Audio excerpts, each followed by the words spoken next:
Bonjour à tous, c'est Tepes. Alors aujourd'hui, on va faire une nouvelle vidéo sur DC Comics Deck Building Cube, donc la version compétitive du cube. Pourquoi une nouvelle vidéo? Parce que la saison 19 va commencer lundi. Et donc je vais vous présenter les changements qu'apporte cette nouvelle saison. Donc il va y avoir des changements de règles, des cartes qui vont ressortir du cube, des cartes qui vont revenir dans le cube et des super-héros et super-vilains qui vont augmenter ou diminuer de tiers et certains qui vont être bannis et d'autres introduits. Alors, on remercie Robert Green qui nous permet de faire cette vidéo, qui nous a donné en avance de phase tous les changements que je vais pouvoir vous présenter. Alors, on va commencer par les deux changements de règles. Je vais vous zoomer dessus, ce sera plus simple.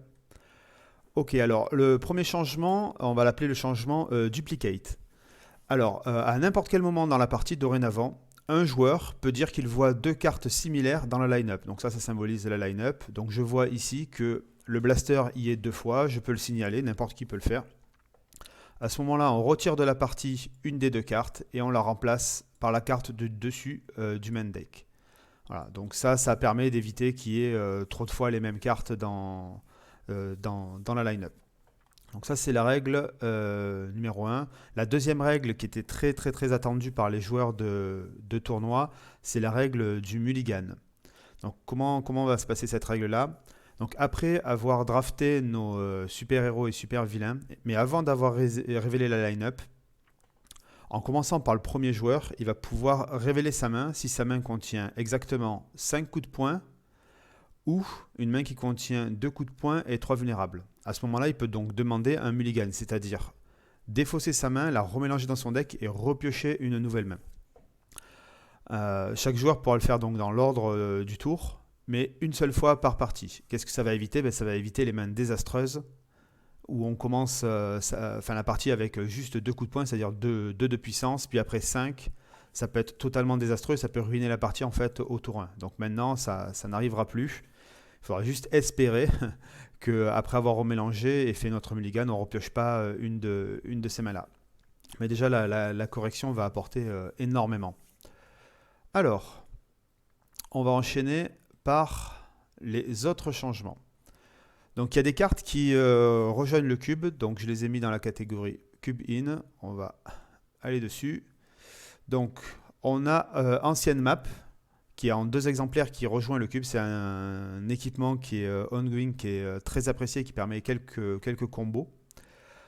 On a Kaldur Am, donc une défense qui revient, qui était partie la saison dernière, qui revient en saison 19. On a Portal to Nowhere, qui était parti il y a 3 saisons. C'est encore une défense, donc on voit qu'on a pas mal de défenses qui reviennent. Captain Boomerang, donc une carte qui vaut 0 VP, mais qui est très forte avec le super-héros Boomerang, donc c'est sa carte signature. Elle est très forte, c'est un +3, donc c'est très bien que les héros regagnent un +3. Et encore une défense, donc on voit qu'on a rajouté 3 défenses, donc avec le Blue Devil qui revient. Donc c'est 2, 3, 4, 5, 6 nouvelles cartes qui rejoignent le cube. On va en retirer certaines du coup. On va ressortir The Cap and Call, donc qui était une défense et probablement une des meilleures défenses du jeu, surtout à 4 de puissance. Elle faisait piocher 2, c'était peut-être trop fort. On retire cette défense-là, on en rajoute 3 nouvelles. C'est très bien. Mister Miracle s'en va. Donc c'était une carte à 5 qui valait 1 point de victoire. C'était une carte quand même relativement intéressante, je trouvais. Alors je ne sais pas pourquoi elle est retirée du cube pour cette saison, on verra bien. Et Aquaman, donc l'Aquaman de Rebirth, qui permettait de reprendre un super pouvoir de 4 ou moins dans sa défausse. C'est vrai qu'elle restait souvent sur la line-up, celle-là, parce que peu de gens la voulaient. Pourtant, elle est quand même intéressante, mais il y avait souvent des meilleures cartes.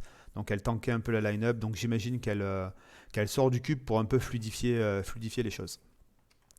Alors, ensuite, on va passer aux super vilains qui sont retirés du cube pour cette saison 19. Donc on ne verra plus Parallax, donc au niveau des 13, il ne sera plus là. C'était extrêmement fort. C'est vrai que celui qui le tuait, s'il le rejouait, généralement, il remportait la game à coup sûr. Donc il ne sera plus là. Et le Flash, donc c'est un des super-héros à 8, c'était celui qui avait le plus de points de victoire. Enfin, la personne qui l'achetait avait le plus de points de victoire parmi tous les joueurs en moyenne parmi les super vilains à 8. Donc il est retiré, il était vraiment extrêmement fort, c'est-à-dire que globalement, tout le monde l'achetait dès qu'il pouvait, il n'y avait même pas à regarder la line-up. Donc il ne sera plus là en saison 19. Ensuite, c'est les changements de tiers des super héros et super vilains. Alors comment j'ai procédé? Ici, j'ai mis tous ceux qui baissaient de tiers, donc qui coûtaient plus cher dans la saison 18 que ce qu'ils vont coûter en saison 19. Ici, c'est ceux qui montent de palier. Donc pour corriger, souvent, ce qu'on va voir ici, c'est des super-héros ou des super-vilains qui ont extrêmement performé en saison 18, qu'on va faire monter de palier, pour laisser un peu la place à d'autres super-héros. On en a 4 qui sont bannis, donc on ne verra plus, et 3 qui sont nouveaux, et ils sont tous en tier 2. Allez, je vous laisse la surprise pour tout à l'heure. On avance. C'était des paliers 3, ils deviennent maintenant palier 2 en saison 19. On a Flash. Alors ça, c'est une excellente nouvelle. C'est un super héros qui est vraiment intéressant parce qu'il permet de dynamiser pas mal de teams qui sont plutôt spécialisés. Lui permet d'ouvrir une nouvelle carte dans la line-up. Donc ça nous donne plus de possibilités d'achat pour trouver ce qu'on veut. On a Captain Boomerang qui passe de 3 à 2. Alors c'était anciennement son tiers à 2 en saison 17, je crois. Il était en tier 2. On est content de le revoir à ce niveau-là. Superboy, alors là je suis étonné que celui-là repasse en 2. Il joue sur les super pouvoirs. On va voir que c'est probablement pour compenser à un autre super-héros qui passe de 3 à 4. Gorilla Grodd, alors, qui permet pas mal de combos. Je pense qu'il y a des teams qui vont ressortir avec lui parce qu'à 3, il était déjà un peu joué. Maintenant qu'il est à 2, je pense qu'il va avoir encore plus de jeux. Chameleon Boy, donc, qui était à 3, qui passe à 2. On verra qu'il y a une carte qui est bannie parce que lui, en fait, était monté à 3 dans les saisons précédentes parce qu'il y avait une carte à 1 qui n'y est plus maintenant, qui va être d'Alemania, on va voir, qui le rendait un peu trop fort. Et Red Robin, alors qui lui était à 3 mais n'était absolument pas joué à ce tir-là, le fait qu'il passe à 2, on va au moins tester des teams avec les équipements parce que peut-être qu'à 2, il devient jouable. Ensuite, on passe de 4 à 3. Donc ils étaient à 4, ils deviennent à 3. Donc on a Kyler Frost. C'était une des meilleures teams. C'était Kyler Frost, King Shark. Il y a pas mal de temps quand les deux étaient à 3. Kyler Frost passe à 3. Bon, vous vous en doutez. King Shark ne sera plus à 3 pour éviter la combinaison des deux qui était beaucoup trop forte. Oliver Queen descend à 3 et lui, même souci, on ne peut pas l'avoir en même temps qu'un autre des super-héros qui était à 3. Donc si lui passe à 3, l'autre va passer à 4. Ça permet en fait de pouvoir tester ce super-héros. Green Lantern passe à 3. Ça c'est extrêmement fort. Je pense qu'il y a des teams qui vont se baser sur lui parce que le fait de gagner plus 3 de puissance, c'est extrêmement fort. En parlant de 3 de puissance, on a aussi Martian Manhunter qui revient à 3. Il était à 4 pendant une saison, il n'a plus du tout été joué. Là, je pense qu'il y a des choses à faire parce qu'il permet un boost de puissance qui est monstrueux si on a les cartes qui vont bien, c'est-à-dire des héros et des vilains. Qui passe de 5 à 4, on a Plastic Man. Alors, il était très attendu. Il était à 5 la saison dernière. Personne ne le jouait puisque ça permettait de jouer qu'un autre super héros ou super vilain qui coûtait 1. Là, il passe à 4. Je pense qu'il va être joué. On va voir. Je pense que des gens vont essayer de trouver des combos avec lui. Voilà. Donc, il était à 5 parce qu'il était trop fort, potentiellement associé à d'autres super-héros. On va voir ce qu'à 4 il donne. Donc maintenant, on va passer aux super-héros, super-vilains qui augmentent de tiers. C'est-à-dire, étaient très forts avant et ont nécessité une montée en prix, en coût, pour éviter d'avoir les mêmes teams que la saison 18 ou des teams déjà beaucoup trop fortes. Alors on a Sarah Lance qui était dans la composition d'une team super vilain qui était extrêmement forte et qui pouvait être toxique si elle sortait beaucoup trop vite et trop forte. On l'a vu en finale, quelqu'un du dernier tournoi avec un épouvantail très tôt. Cette carte elle est un peu trop forte, enfin combinée dans son équipe. Qui passe de 1 à 2 aussi, Starfire. C'était probablement la meilleure des MCA1. À 2, elle reste jouable à mon sens. On va voir ce que ça donne. C'était quand même extrêmement fort. Alors qui passe maintenant de 2 à 3, on n'en a qu'un, c'est Mirror Master. Alors, Mirror Master, la ligne de Teamwork ne marche plus hein, depuis la saison 19. C'est les autres phrases qui sont à prendre en considération. Je ne sais pas pourquoi lui monte à 3. On verra, il y a peut-être des combinaisons que moi j'ai pas vues qui faisaient qu'il était nécessaire de le passer à 3. On ne pouvait pas le laisser à 2. Ensuite, ce qui passe de 3 à 4, là c'est très important. Il y a Roy Harper, du coup, comme on l'a dit, c'était celui qui allait avec Oliver Queen. Donc il ne fallait pas que les deux se retrouvent jouables dans la même équipe. Donc il y en a un qui passe à 3, l'autre passe à 4. Ça fait 7. On peut jouer que 6 points de super-héros. Donc les deux ne sont pas jouables ensemble. King Shark, donc c'était la même chose que pour Kyler Frost. Il ne faut pas que les deux se retrouvent ensemble. Donc on a ajusté les tiers. En gros, la saison dernière, on a pu jouer cela. Cette saison, on va pouvoir jouer cela, puisque en fait, ceux qui sont à 4 sont injouables. Quand on les passe à 4, King Shark n'est pas assez fort déjà pour être... c'est à peine un 2, donc mis à 4, c'est vraiment pour l'empêcher d'être joué avec Kyler Frost. Et dernière carte qui passe de 3 à 4, c'est Cyborg. Alors ça, c'était vraiment nécessaire pour le jeu. Ça va être plus sain, parce que c'est un super-héros qui joue sur les équipements, ok, mais aussi sur les super-pouvoirs. Donc qui peut jouer sur les coups de pied et donc qui est beaucoup beaucoup trop fort. Enfin, il est très stable en fait par rapport à tous les autres super-héros. Donc il n'y a aucun risque à le prendre. Et donc quelqu'un qui a 3 points disponibles, globalement dans n'importe quel team, il le rajouter, c'était fort. Alors je pense que pour compenser le fait que Cyborg passe à 4, Superboy est passé à 2. Mais je peux me tromper. Mais peut-être que la logique, elle est là-dedans. Donc ok, là on a vu que c'était déjà pas mal bien secoué la méta. Il y a des cartes qui sont bannies. Alors là, moi, très grosse surprise sur une des cartes bannies. Alors on a Phantom Girl. Phantom Girl, elle permettait de jouer sur les time travel. Donc pareil, tous les changements sont cohérents. C'est-à-dire que Chameleon Boy, on a vu qu'il a diminué de tiers. Mais il fallait absolument que Phantom Girl ne soit plus là ou monte de tiers parce que ça pouvait rendre la combinaison aussi trop forte. Donc là, elle a tout simplement été bannie parce qu'en gros, elle ne rentre que dans une seule team globalement. Et elle a qu'un axe de jeu, donc autant pas la mettre pour éviter des soucis. Nightwing, alors il n'était pas très joué, son pouvoir est trop limitatif, même en ayant fait des ajustements sur les règles. Il est pas jouable, il est banni. Alors, et là, grosse surprise, big surprise. Red Lantern Supergirl n'est plus disponible comme super-héros, enfin super-héroïne, pardon. Donc elle permettait pour moi de pallier les teams destruction. Elle a été retirée pour des raisons de collusion potentielle en tournoi. Alors, je ne sais pas si c'est vraiment le cas.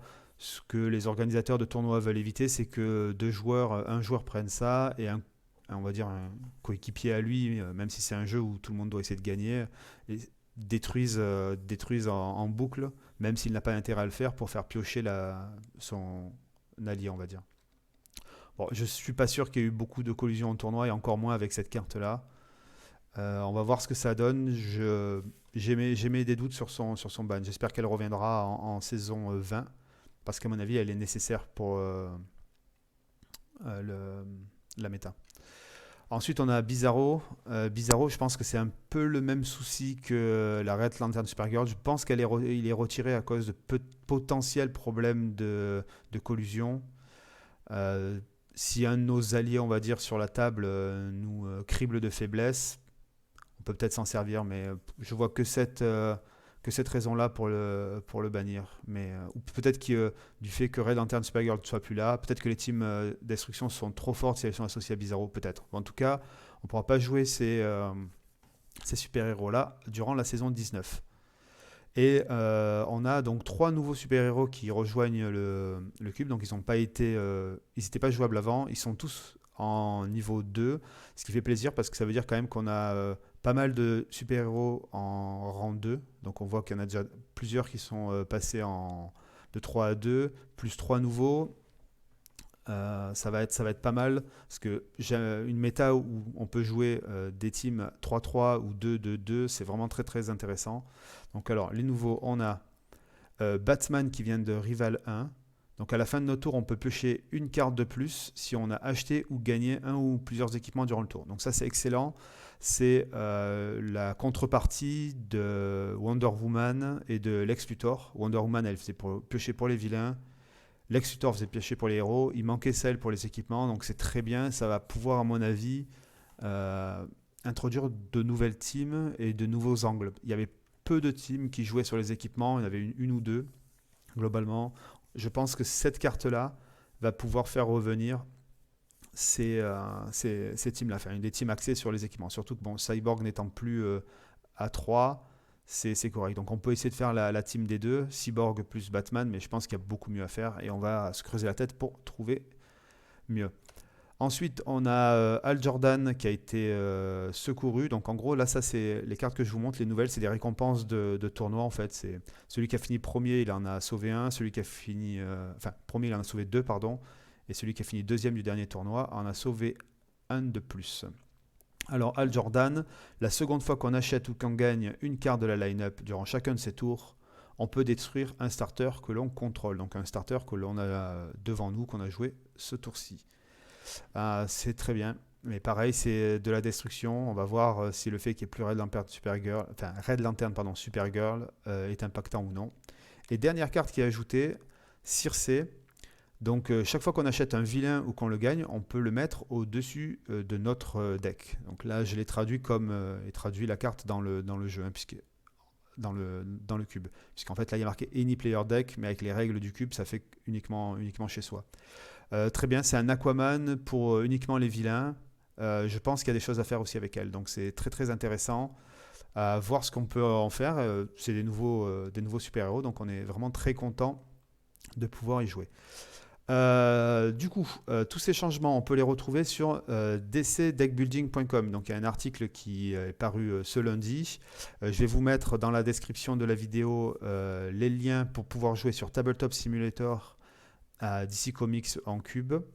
Et voilà, la nouvelle saison 19 s'annonce sous les meilleurs auspices. On va devoir refaire un peu toutes nos teams, réapprendre à jouer avec cette nouvelle méta, avec les nouvelles règles. Donc il n'y a que du bon, je voudrais dire. Le prochain tournoi, il est le 6 mars. Voilà.